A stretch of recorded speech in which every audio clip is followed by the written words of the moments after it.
A'udhu billahi minash shaitanir rajim. Bismillahir Rahmanir Rahim. Assalamu alaikum wa rahmatullahi wa barakatuhu. My name is Mariam Lemo and welcome to the last of the 3 episodes I promised to share with you on shining your light brightly. Now, in the previous episode, I asked some key questions that would help us look within. Remember the questions? They were: how significant are you to others? Is your presence felt? And will your absence be noticed?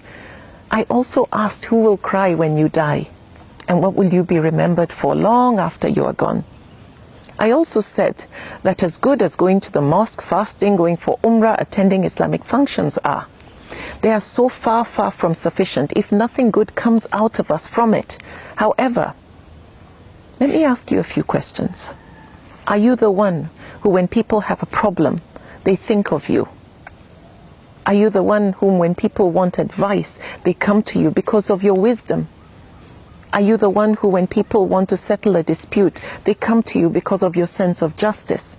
When people are hurt and they need comfort, they come to you. Maybe they are grieving or they've gone through a divorce. Are you the one who mobilizes your friends so that you can handle the medical bill of somebody who cannot afford it? Are you joining hands with some friends to sponsor someone to get a better education or further their studies? Now remember this: the deeds loved the most by Allah are those that are done regularly, even if they are small. Now, we have enough ordinary people out there. I always say this: we have enough ordinary people out there doing ordinary things. Nothing. What we need is ordinary people doing small, extraordinary things. Now that would make you extraordinary. Are you the best neighbor in your neighborhood? Do you go and visit your sick neighbors regardless of their religion or where they come from, like the Prophet ﷺ did? Do you encourage peaceful coexistence amongst people, amongst your neighbors and other colleagues and so on? Are you gifted with a voice and you use it to bring people closer to Allah through your recitations or songs or poetry? Or do you share your knowledge and wisdom through lectures with people with humility?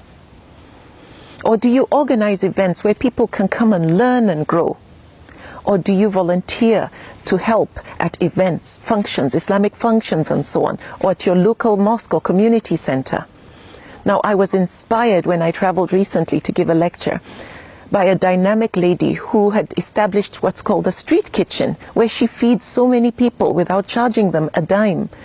And those people are both Muslims and non-Muslims. What I discovered from what she shared with me is that she had gone through a terrible divorce and was going through depression, and then she decided to do this. And the distraction has brought her so much fulfillment. To get away from the hurt, she turned her hurt into healing. And most importantly, she's being significant. There's no reward for being useful to others other than peace of mind and contentment. And the deeds loved the most by Allah are those done regularly, however small. Everything I've mentioned are small, small deeds. And don't forget, we have enough ordinary people out there doing absolutely nothing. We need ordinary people doing small, significant things. Do you volunteer to counsel teenagers or be a mentor to them? Do you donate your time to give someone who doesn't seem to be too strong academically extra lessons? Do you give your time at an orphanage to read to them or just make them feel like part of a family, feel loved? Or are you somebody who goes and shares stories of everyday heroes through social media or through the media so that we celebrate people for what they do? Are you the one who puts a smile on people's face by telling them, well done? That is being significant. Are you a ray of sunshine for people because of your positive nature? You're optimistic.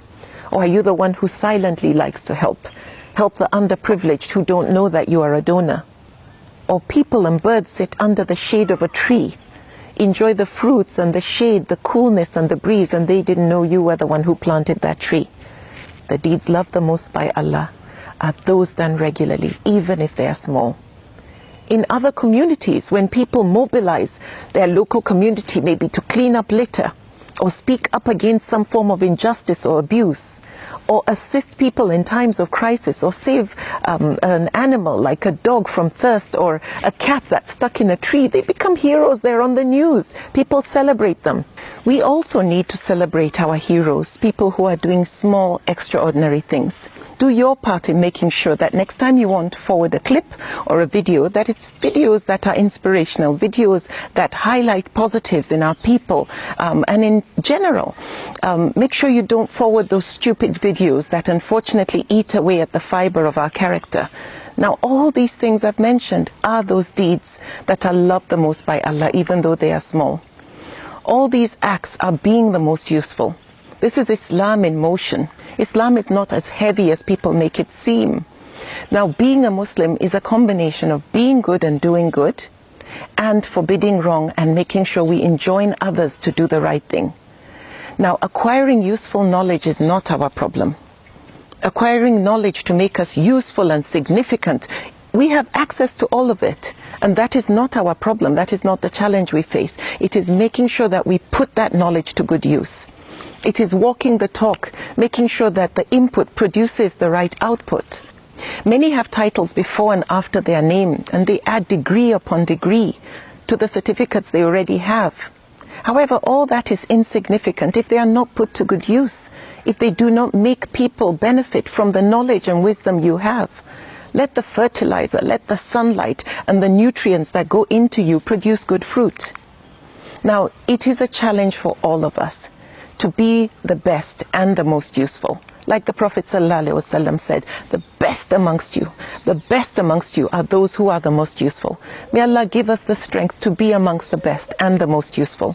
Now, all those people we admire, all those heroes we've talked about, they have something in common with us. We have the same 24 hours as they do. What separates ordinary from extraordinary is what they do with those 24 hours. How useful are you? What we need is individuals like you and me doing small good deeds, significant deeds that are loved the most by Allah. If you only live to be 30, 40 or 50, at least be significant. Focus on touching lives and being the most useful. Be better than 1 in a million, because there are millions that are doing absolutely nothing. What we need is ordinary people doing small, extraordinary things. Now, I've come to the end of this first series of my lecture, and I ask you please to forgive me if I've offended you in any way, and for wherever I've erred, I ask Allah to forgive me as well. May our future always be better than our past. May our 2 days never be equal in accomplishments, and may whatever we do serve as a witness for us in the life to come. Please watch out for more videos that I will be putting out there, and I pray they will help you grow and learn and strengthen your relationship with Allah, and help you be more significant. If you enjoyed this and any other episode, please pass it forward. Assalamu alaikum.